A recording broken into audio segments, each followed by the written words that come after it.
Good day, I'm Mark Rosal from BSN 1M7A. So today I'll be demonstrating how to safely transfer a patient from bed to chair and chair to bed. This procedure helps improve circulation, prevent bed sores, and promote independence. It ensures both patient and caregiver safety through proper assessment, body mechanics, and use of assistive devices like a gait belt. Step 1. Review the medical's record and nursing plan of care for conditions that may influence the patient's ability to move or to be positioned.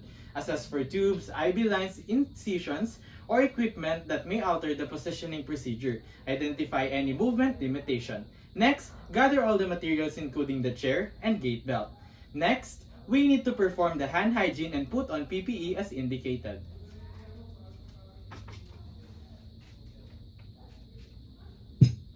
After that, we need to identify the patient and explain the procedure. So, good morning ma'am. I am Mark Rosal, your nurse for today. May I confirm your full name po? Angelo De Flores, Next, your birthday po. March 20, 2006. Can I check your wristband po? Okay, thank you ma'am. So today, I'll be assisting you in moving from bed to chair so you can sit upright for the comfort and circulation. This will also help reduce the risk of complication po from staying in bed too long, such as bed sores or lung congestions. I'll be with you throughout the procedure or the process, and I'll explain each step as we go. Is that okay with you po? Next, we need to provide privacy for the patient. Since we're already in a private room and the door is closed, so we have full privacy for this procedure. Next, lower the bed to the lowest position and raise the head of the bed to a sitting position, or as high as the patient can tolerate and ensure the bed breaks. Then, place the chair next to the bed.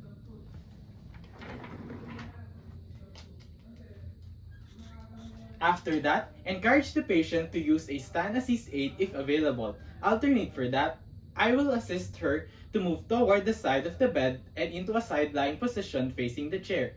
So ma'am, now I will help you po to move towards the side of the bed. Please turn slowly to your side facing me. Po.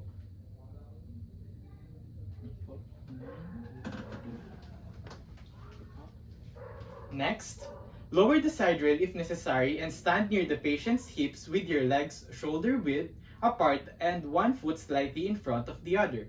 Now, encourage the patient to use the stand assist device as you assist them in sitting up on the edge of the bed if available. However, in this situation, the stand assist device is not available. I will guide their legs over the side while I pivot on the back leg to lift their trunk and shoulders, keeping my back straight. So ma'am, now I will help you sit on the edge po of the bed.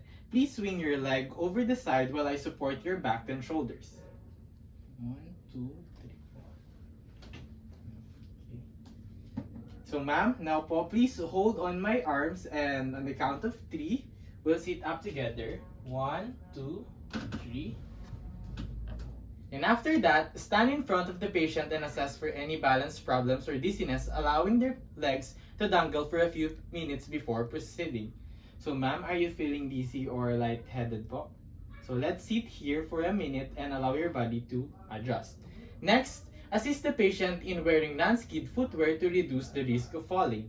So ma'am, please lower your hands po because I will now assist you your non-skid footwear po to prevent slipping.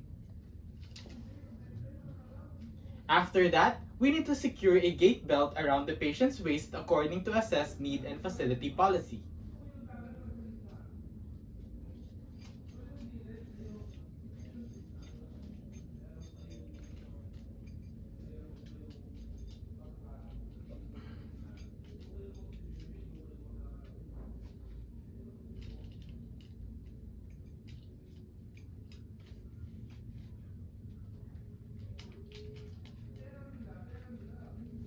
Next, standing face the patient with your feet shoulder width apart and your hips knees flexed to maintain stability. Ask the patient to slide forward on the bed until their feet touch the floor and position yourself as close as possible to the patient with your foot placed outside their support. Using the gait belt, assist the patient to stand by rocking back and forth and counting 1 to 3, then lifting with your legs on the count of 3 while bracing your front knee against the patient's weak leg if indicated. So ma'am, now on the count of 3, I will assist you to stand. Ready? 1, 2, 3. So ma'am, I am supporting you with the gait belt and bracing your weak leg if any. So next, we need to assess the patient's balance and leg strength And if the patient appears weak or unsteady, return them to the bed for safety. So ma'am, how do you feel? Are you steady on your feet po? So your balance seems stable. Next, pivot on your back foot to help the patient turn until they can feel the chair against the back on their legs. Next, ask the patient to place one arm on the armrest if necessary for support while slowly lowering themselves into a seated position as you continue to brace their knees and support them with the gait belt, keeping your hips and knee flexed. So, 1, 2. Next, we need to assess the patient posture and alignment once seated in the chair. Then remove the gait belt if desired or leave it in place if the patient will return to the bed soon. Okay. So are you comfortable in the chair na po? So I will now assess your posture and remove the gait belt po.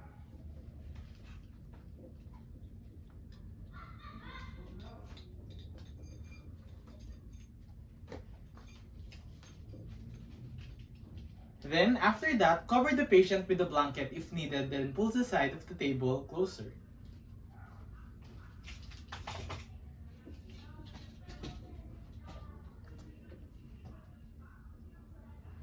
So ma'am, here is your food na po. Just press the call bell once you are done po so I can help you transfer from the chair back to the bed po. Enjoy your food po and thank you. Next and last step is to perform hand hygiene.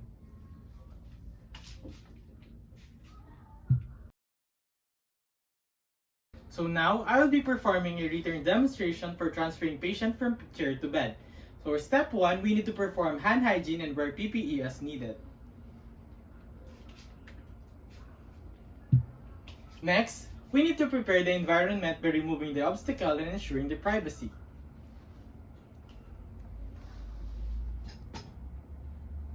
Then after that, position the bed to its lowest height, ensure the brakes are locked and slightly raise the head of the bed. However, in some instances, the bed is fixed and cannot be adjustable.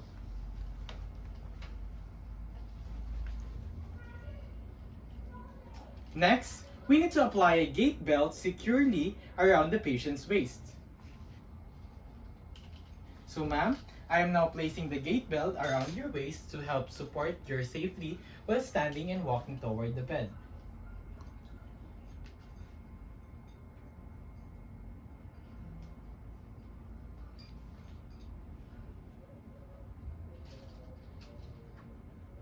Next, we need to assist the patient to stand from the chair using proper body mechanics. So ma'am, I will now help you po to stand. Please place your hands on the armrest and after that, please hold my arms po in the count of 3. We will stand together. So 1, 2, 3. Next, assess the patient for balance or dizziness. So ma'am, are you feeling dizzy or lightheaded po? So we'll wait for a few minutes po before moving. Just make sure po that you are stable. Next, pivot the patient toward the bed until the back of their leg touches the edges of the bed.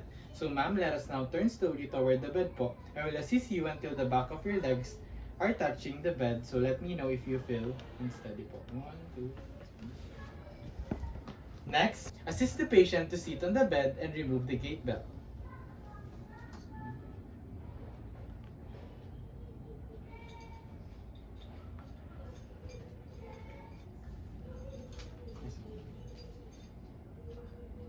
After that, help the patient swing their legs onto the bed and lay down.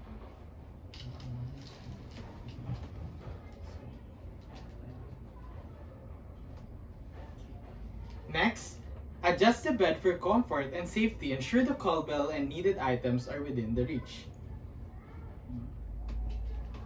So, are you comfortable, ma'am? Next, perform hand hygiene. After that, we need to ensure the patient is safe and comfortable. So ma'am, you are now safely in bed. I will continue to monitor you. Please don't hesitate to call me on the call bell if you need anything. So thank you ma'am for your cooperation.